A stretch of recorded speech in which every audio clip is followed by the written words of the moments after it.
Hello, ladies and gentlemen. This is Stephen Liu, and welcome to the podcast Getting Naked with Happiness. Getting Naked with Happiness is about sharing personal journeys that will help us to ask better questions so that we can gain clarity from these questions in building our successful and meaningful well-being. So please join me, and I hope you enjoy the show. Today, we have a special episode discussing the importance of taking ownership, putting the shovel down and stop digging, and getting out of holes to get back onto the road towards growth and meaning. My guest today is Davey Mars, who is an advocate of hope and resilience. What I really like about Davey is that he's a visual storyteller who engages his audience through the power of metaphors and symbolism. He runs a podcast, UNDIG with Davey Mars. So without further ado, join me to welcome Davey. Hello, Davey. Welcome to the show. Thanks for having me on, Stefan. This is really exciting. It's the sharing of ideas for people who are working in a very similar space of trying to help people is so, it's such a magical discussion sometimes. So I'm looking forward to having a talk with you. Yeah. Before we go to talk about all the serious stuff, can you share with me? I noticed that you have 2 dogs. It's funny. We were in a bar 7-8 years ago, and somebody walked in with a puppy they were giving away, and puppies. So we said, "Oh, that's cute." We didn't realize he was going to be 130 pounds. He's a big black and brown dog, no particular type. And about a month later, we ended up getting his sister because the bartender had taken her and she couldn't handle her. So now I have these crazy brother and sister dogs. It's funny though. In the journey of having dogs, I think dogs have made me a better person. I had a pair before that. One of them jumped out a window, broke a leg, went through surgeries. I mean, all this stuff. And I found that caring for dogs was part of actually the story of helping me get away from myself and my own issues. Mm-hmm. And these are the first dogs I've had since puppies, and now they're children. There's family. I tell people, I love my dogs the way you love your kids. Some people get it, some people don't. Could you share with us something about yourself? Well, I guess the reason this all came about is that I had pretty much fallen kind of hard in my life. I had lost my kids, lost my family, lost my way, really. And we're going back, 20 years ago. But when you get things wrong, especially in society, where society will tell you things, if you're a bad parent or you've left your kids or you've gotten divorced, people will put things in your head. Some of them you'll unfortunately let in. You will start to perhaps beat yourself up and make things worse for yourself. Nobody looking at a situation from outside ever can understand it, but they're certainly quick to put labels on it and tell you what they think. And if you don't guard your own mind, some of that stuff will get in. And it may not be true and it may not help you. But I started beating myself up and just not helpful self-talk and not good habits and telling myself what I couldn't have, what I couldn't do, a future I couldn't have. I guess I won't have kids, or a relationship with my kids. I guess I won't have family. I guess, it's nonsense when you look back, but in the time it's very real and it's very dark. And I basically pulled away from pretty much everything else. My friends were being more successful. My friends were getting married and having kids and families, and I didn't feel a part of that. So I pulled away from friends.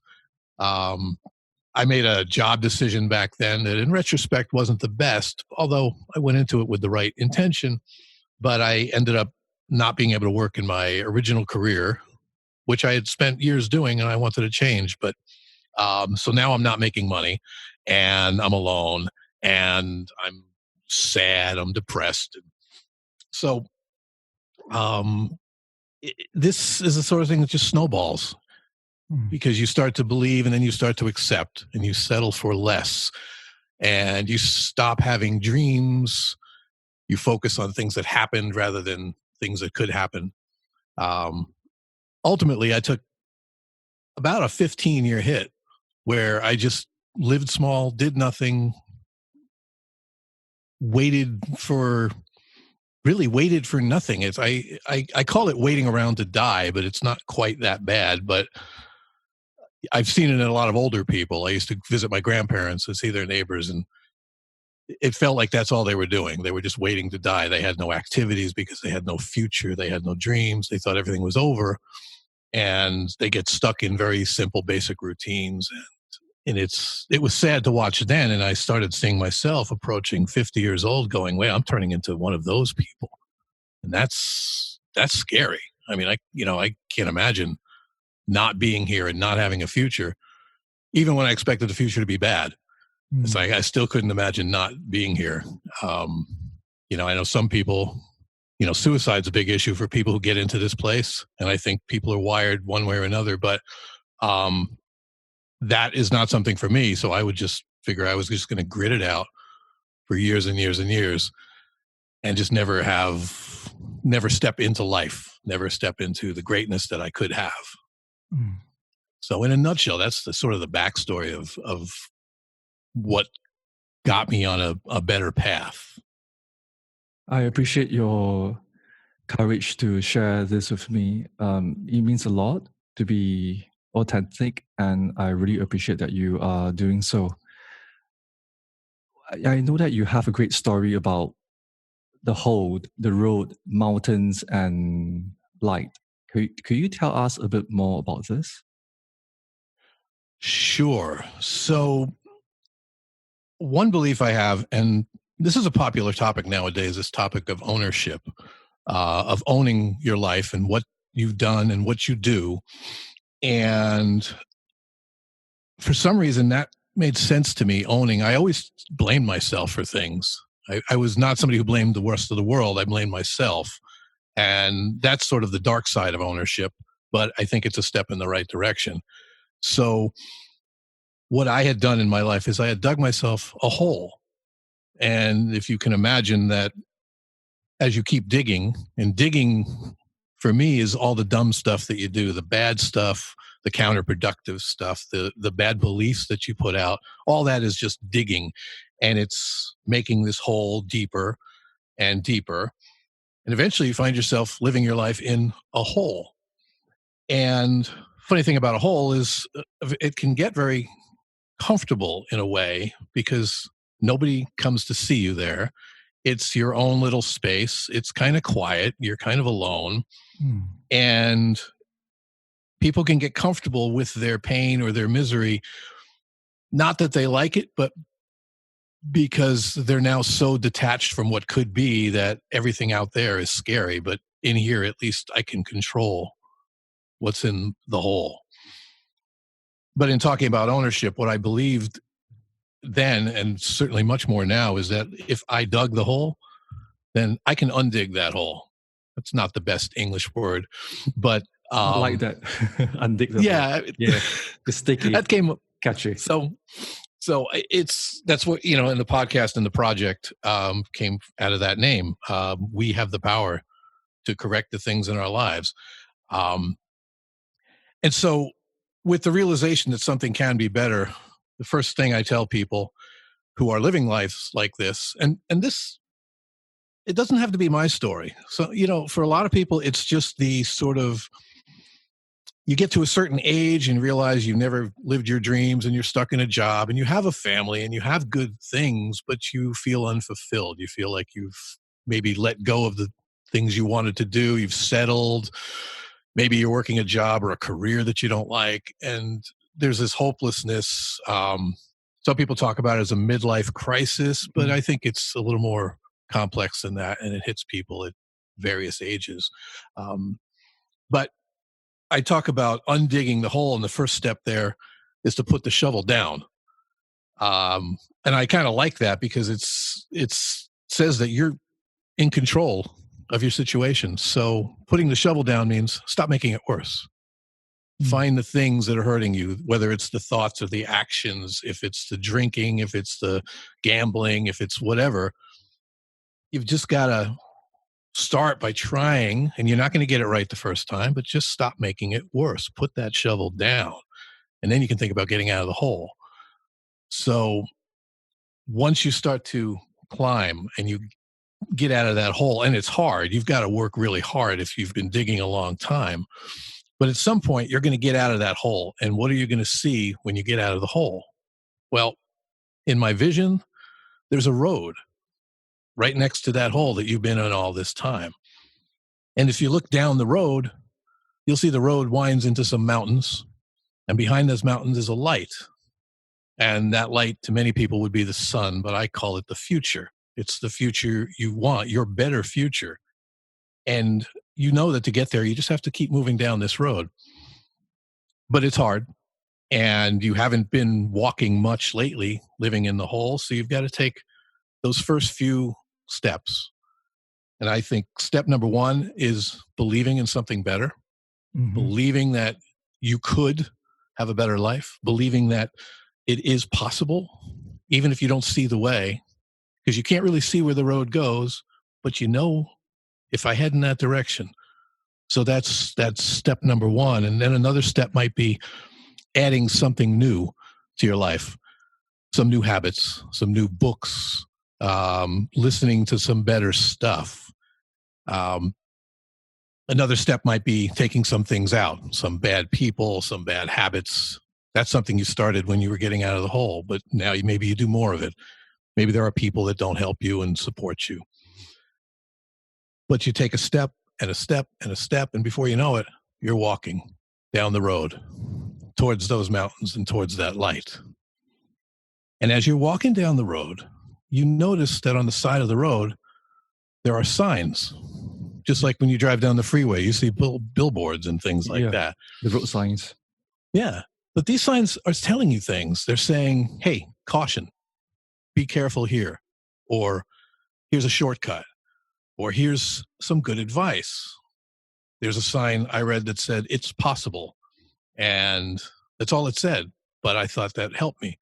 And there are signs that we see from all the people that have gone down the road before us. And these signs are left there on purpose. And there's an amazing thing that happens, at least it did for me. I realized that all these people went through journeys like mine, and they're probably well beyond that first range of mountains now, and they've probably seen that light, and now they're on another journey. But they took the time to put those signs up for me. It's funny, I talk about this, I get emotional, but I think that all these people were willing to take some time out of their life to leave me a clue, to leave me a sign, to tell me, hey, try it this way, or be careful here, or think about this. And when you start thinking that these people put those signs there for me, I started believing, I think the world wants me to succeed. I'm believing that I'm supposed to succeed. I just have to keep walking and change some habits. And eventually, those mountains start getting closer. And that future that you want starts getting closer. And so that's the, in a nutshell, story. There's some more stuff that happens on the road. But I know for me, I'm on the road and I'm walking and I'm just reading the signs. And I see the mountains and the light getting closer and closer. And I know I'm getting that much closer to that future that I want. So. And to me, the signs and the route signs are being put there before by people who have walked the track, and they have went through their own journey of suffering or pain and hardship, and they took time to tell people that, you know, we can do it too. And in your story about undigging, first you say step one is to believe, and of course step two is to keep walking and to change some habits. Can you tell us a story? Maybe is there a specific time in your journey that you experience going into the hole And how do you, and what have you learned, and how do you get yourself out from it? Well, there's a story about how do you boil a frog, or how do you cook a frog? And you don't throw them in the boiling water. You throw them in the cool water, and you slowly turn up the heat. And eventually he doesn't notice it, and then you have a cooked frog. And for me, getting into the hole was that slow process. I didn't, there wasn't an event, there wasn't a thing. It was just a slow progression over time of just settling for less and not doing anything to change, maybe because I didn't believe I could or that I deserved it. I'm not really that, I'm not good enough kind of person, but I think for a while I was. So getting in the hole was just, it was the accumulation of time of not focusing on something better. So getting out is far more fun to talk about. Part of it is, so I talk about the steps, and there has to be a little bit of belief at the beginning, just that there is more than the hole. You just have to believe that there is something more out there. And how do you get there is by, well, for me, I've always been a big fan of teachers, mentors, listening to good, YouTube is amazing. I mean, there's so much good stuff out there for people. I listen to people like Les Brown and Earl Nightingale, and a lot of thinkers who are just, this is how they leave their signs. Some of the great speakers out there, those are their signs. Some people that have left signs didn't do anything specifically to leave a sign. They left it through the example of their life. So, in the West, Christians will talk about Jesus. Some will talk about a Buddha. You'll talk about modeling the life of somebody great. So maybe they didn't do anything specific, but, like as in leaving you an instruction, but you just look at how they lived, and maybe that's a sign.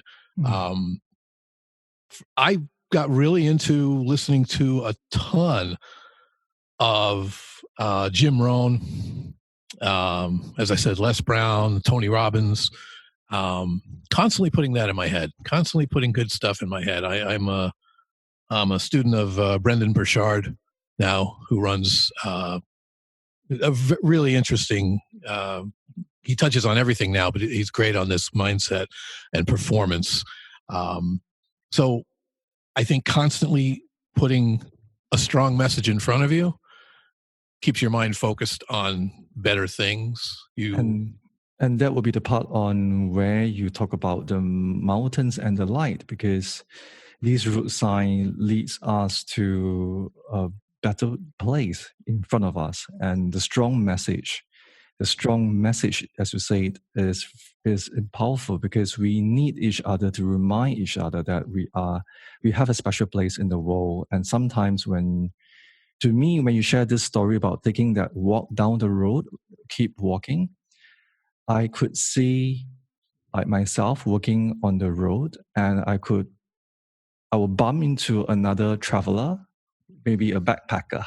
It could be you, and you're walking on your own journey, and I'm walking on my own journey, and we have just gotten out of our holes, and you're the first person that I see. I say, hey, let's walk on this journey together. Right? And we need that encouragement, so we won't feel so lonely and difficult. Right. And one of those early steps, and I say it's different for everybody, but one of the steps is admitting that maybe you can't do it alone. Maybe you can, but if you spent 15 years in the hole like I did, you don't want to spend 15 years getting out. So maybe it's better with some other people, or a coach, or just a tribe of people that are trying to get better, any kind of community.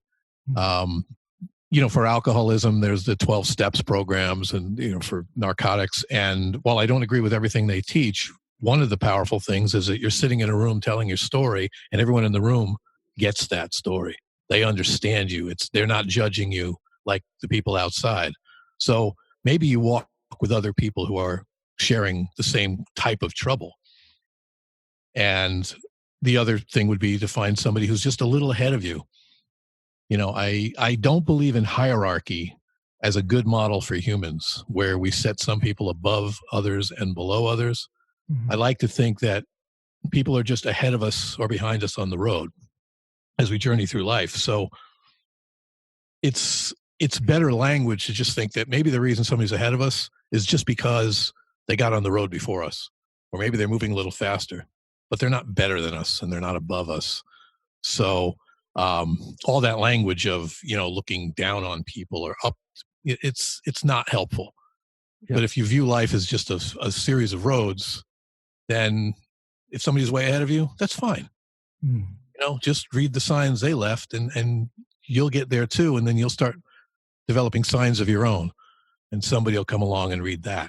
That's what I'm doing with UNDIG.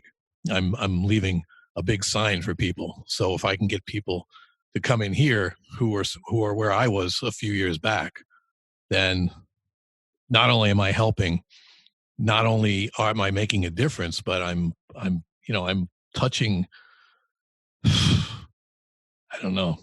It's like magic. It's, when you start focusing on helping other people more than you start worrying about yourself, it sounds like happy talk, but, and a lot of guys, might resist that sort of idea of focusing on other people, but I'm telling you, it is a strong place. I mean, you've developed a business around helping people focus on better things. And, so you know how it feels like. One of the greatest takeaway or the insights that I have about helping other people is it's always about like being a warrior of the light, that we have an inner light and all we need to do is to turn it on. And if we turn on our own light, we could help each other to turn on their light too. And there's one also saying about being a wounded therapist, that many psychologists or mental health practitioners or healers, they are wounded themselves and they are looking for their own cure. And so they get onto the road and to find like-minded people to work together. And UNDIG, to me, the UNDIG project is one of these reminders that, hey, we have to do this together. And Davey, if you can offer a piece of advice to those who are suffering from traumas or stressful situations, or those people who are still in the hole, what will you say to them? Well, the first thing is always put the shovel down. Ask yourself, is there any action in your life that you can control? You can't control who your parents were or your neighborhood, or things like that. But what could you do that might help you not make it worse? And I would also tell them to believe that our history as humans tells us that people have been in situations as bad, people have been in horrible things, and they have turned them around. So ask yourself, if they can do it, why can't I? Or better yet, how can I? So if you're in a bad place, start asking positive questions that frame the future in a way that is, hopeful. Say, how could I get to a better place? How could I improve my life? What could I do to feel better? What could I let go of to stop? Well, that's almost a negative question. I like it in the positive. So, what could I do to be happier? What could I do to feel more? What could I do right now? I do talk about something called protecting your peace, which is a term I got from Trent Shelton. But almost everybody can find some good things in their life, even if they're just temporary or fleeting. Maybe you like going to the beach or going for a walk. Maybe there's some little place you like to hang out. Maybe it's a rooftop somewhere. I've been in all those situations. When I was in the city, I used to go rooftops, and I've done a lot of hiking. And maybe you need to just get those little things and do a little more of it. Take a quiet time, and so maybe it takes an extra 20 minutes on a break. Get out to the water. The water for me is big. I live in an island here.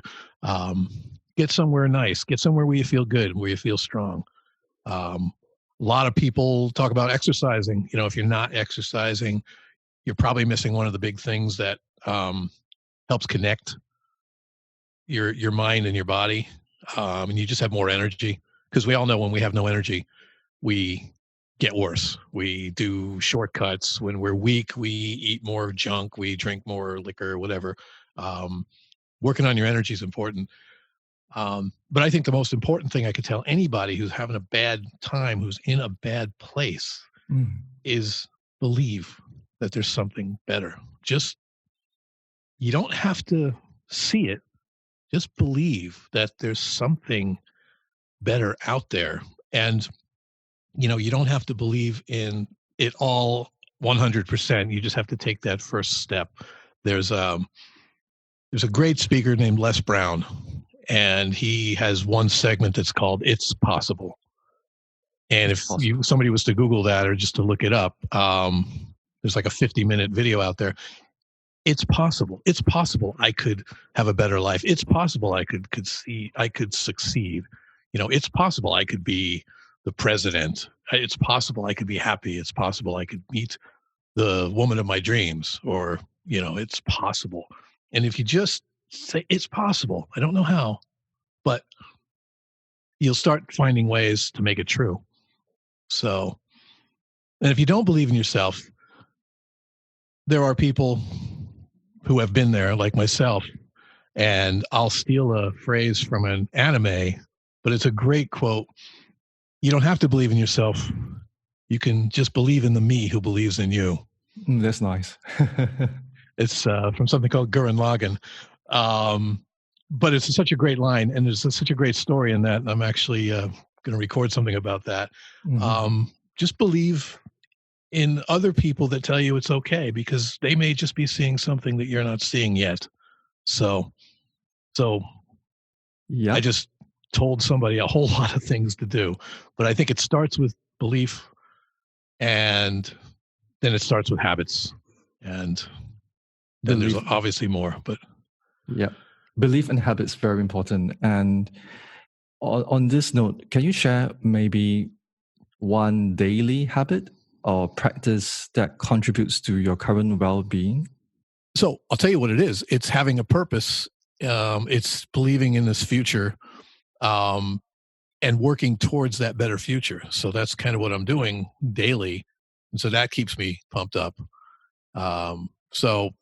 Yep. Having that purpose is really important, meaningful, having meaning, right? Sure. If you, have you ever read the book, Man's Search for Meaning? Yes. Viktor Frankl. Okay. Yeah. And the takeaway from that, I mean, people in Holocaust victims, people in concentration camps, he wanted to know, why did some people live and why did some people not? Some people would just run to the fence to get shot or lay down and die, and other people would almost thrive. Yeah. And he realized that it was because those people were planning what they would do when it was over. What they would do when they got out, when they got home. They believed that there was something else. So if you're in the hole, if you start believing and thinking about the things you're going to do once this passes, it's very similar to that. It's just believing and seeing yourself in that better place. And that's where that belief comes in again. And that belief comes from that inner awareness based on the book, Man's Search of Meaning. I remember what he said about, and that would be the favorite quote. My favorite quote would be between the stimulus and the response, there is a space. And in that space, we can train and we can choose. I think something along that line, that we can change an inner part of ourselves and how the way we respond to people. We have that freedom and the autonomy and the power to believe and keep walking, as the way you say it. I get that. Yeah, and again, it's another, it's this idea of ownership again. It's kind of, there are brief moments in our struggle that we can control, but we have to own that we can control them. And if we allow ourselves to not control and to think that we can't, then it's very difficult to make those changes. So I know one thing that helped me way back, we touched on this earlier, is just saying everything was my fault, which, it can lead you down a bad path, but at least I had some idea that I could, I made this mess. So, and that's hard for a lot of people to do because we live in a very blaming culture. I don't know if the East is as bad as the West, but over here, I mean, everyone just wants to blame everybody for everything, and nobody's responsible for anything. It's always someone else. And that's a terrible thing that we're teaching our kids. We're taking responsibility away from kids. Yeah. And that's so now when they have to figure things out, they've got to come up with an answer. Well, if they're not responsible, it must be someone else. Yeah. It's awful. Well, over here it's the same, I would say, in the East. I mean, like, I couldn't say all of the East, but is many people find fault with themselves or other people, but it's always easier to blame others, right? And on kids and young adults, are you able to share one life advice to those who are in their 20s?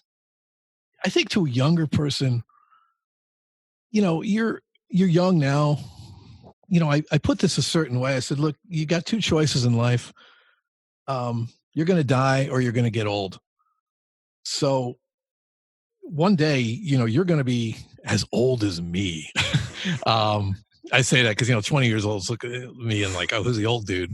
But, age is inevitable. Aging is inevitable. Live your life in a way that allows you to enjoy all of them. Don't be too serious when you're young. Don't be too in a hurry to grow up. Do young people things, but just keep an eye out that one day you will be older. And so you can say, do I want to pay this price? But be a young person when you're young. You can bounce back from things a lot easier. If you want to take a year off and travel when you're 23 and not work and not go to school, when you come back, you'll be 24. And while I could do it at 55 to 56, it feels different. Now somebody's got to pay the bills and the mortgage and the rent and the stuff. And you've got opportunities now. So when you're young, take the opportunities, try different things. Also relish the journey. I had a boss of mine, and he was turning 40, and I was like 23, 24. And I was kind of a jerk. I said to him, wow, what's it like getting old? 40, right? To me, that was old. And he was he was one of my mentors, and we developed a relationship over years. But he said to me in that moment, life just keeps getting better. And I'm like, wow. Because here's somebody almost twice my age, and I'm thinking, people think about this inevitable decline. There's stuff you can't do. I think you can do more when you're older. I can't play ball like I used to. I know it. I can't hit the singing notes that I used to hit. That's okay. I don't mind losing some of that stuff, but I have so much more potential and so much more knowledge and experience and things to build on. So if you're young, like I said, be young. Look forward to getting older. Look forward to the journey. Look forward to the road, because that's another road. And just, have a good life, but plan your good life. Don't let life happen to you. Yeah. Plan a good life and don't let life happen to you. I can resonate with that. Is there a plot I can use for your website, or is there any way that people can reach you if they want to find out more about what you're doing in the UNDIG project? I'm still building this site, but I have undig.org, which is where everything will be within the next couple of weeks.